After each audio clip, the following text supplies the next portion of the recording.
Guys सबैजनालाई स्वागत छ हाम्रो भिडियोमा। अनि आज चाहिँ हामी गाईघाटमा एकदम ओपर गर्मी भएर चाहिँ हामी चिसो शीतल खाना कता शीतल हुन्छ जाउँ भनेर चाहिँ यता पहाड साउने भन्ने ठाउँतिर जाउँ भनेर चाहिँ सल्लाह गरेर हिँडेको। तर हामी चाहिँ साउने कटेर पनि यता के भन्छ दर भन्ने ठाउँ आइपुगेको छौँ।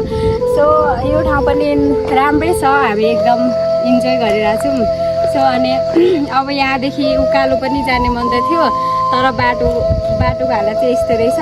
बाटो देखाउनु न। सो अनि बाटोको हालत यस्तो भएपछि चाहिँ हामी जान नसक्ने अवस्थामा आइपुग्यौँ। सो हाम्रो ड्राइभरजीले चाहिँ म सक्दिनँ यस्तो बाटोमा लानु सक्दिनँ भनेर भन्नुभयो। अनि सक्छु कि तर अल्छी लाग्यो क्या। अनि हामी चाहिँ अब यहाँबाट फर्किन्छौँ। सो अघि चाहिँ हामी कहाँसम्म जाने भन्ने टुङ्गो थिएन, त्यही भएर भिडियो चाहिँ लिएनौँ। अब फर्किँदाखेरि चाहिँ म फर्किँदाखेरिको भ्यूहरू देखाउने नै छु। So enjoy the our video. सक्नुभयो कि होइन? यहाँ हुनुहुन्छ मेरो ड्राइभरजी पुष्पा कला माखिम। सो अनि हाम्रो स्कुटर यहाँ छ। अनि इन्जोय अरे भ्यू यस्तो सो अब चाहिँ हामी फर्किनेवाला छौँ गाइज, किनभने बाटो यस्तो छ, हामी यस्तोमा सक्दैनौँ कुदाएको पनि छैन। यतै कता लडाएको एक खेप मात्रै आएको छौँ कि हामी चाहिँ। अब बाटो राम्रो भयो भने चाहिँ रौतासम्म पुगेर आउने भन्ने लागेको थियो, तर बाटो यस्तो रहेछ। यहीँ एक खेप फसिगयो स्कुटर, आउने बित्तिकै यहीँ सुरुवातीमै। ल गाइज हामी चाहिँ हाम्रो यात्रा चाहिँ यही टुङ्गाउँदै अब लाग्दैछौँ घरतिर।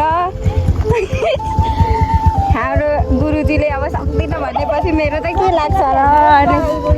ल गाइज हामी चाहिँ अब फर्किमै त। सो गाइज अब चाहिँ हामी जाँदैछौँ फेरि अर्को नेक्स्ट भ्यू इन्जोय गर्न। कोही मेरो भोइस कस्तो भइरहेछ रुगामाथि लागेर। यता यसो भत्किन आँटेको रहेछ, यो सबै मर्मत गर्दै रहेछ नि त। यहाँको के भन्छ यहाँको त्यता पहिरो जान आँटेको छ है, मलाई चाहिँ डर लाग्यो गाइज। यो चाहिँ के भन्छ सुर्ती खाने पातै यो चाहिँ पहाडतिर मात्रै पाउँछ कि यस्तो चाहिँ तलतिर पाउँदैन। हिलो रहेछ हौ। हामी चाहिँ त्यहाँ गएर बस्ने भनेर चाहिँ जाँदैछौँ। टक्क लगाएर भ्यू चाहिँ यस्तो छ है गाइस। उताको त्यो ठाउँ देखेको भए चाहिँ दामी देखिन्छ। के रोप्यो यहाँ रोपिरहेछ। गाउँतिर यस्तै त हुन्छ नि, कस्तो हुन्छ ल। यहाँ फ्रुटी निकाल्नु न, फ्रुटी तानेर जानुपर्छ। हो त्यो मलाई दिनु यो खानु।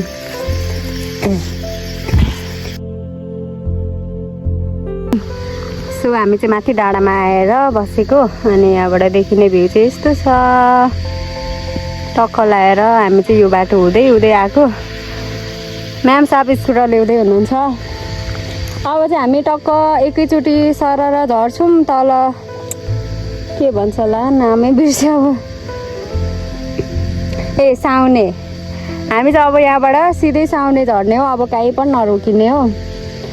टक्क लगाएर यो बाटो चाहिँ यो चाहिँ माथि पहाड जाने बाटो हो। र हामी चाहिँ टक्क लगाएर साउनेसम्म जाने भनेर चाहिँ कता पुगेर पनि फाइनली साउने धरिसकेको छौँ। अनि यहाँबाट चाहिँ हामी यहाँ चाहिँ अलिअलि खाजा खाएर पेट पूजा गरेर चाहिँ घरतिर लाग्नुपर्ने हुन्छ। ल साउने चाहिँ यही हो भाइ।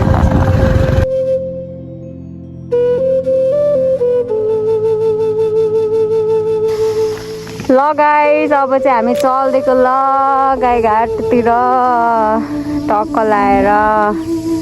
हामी जाने बाटो चाहिँ यता हो। यता चाहिँ कता जाने बाटो हो थाहा छैन। सो त्यही हो। बाई बाई गर्नु।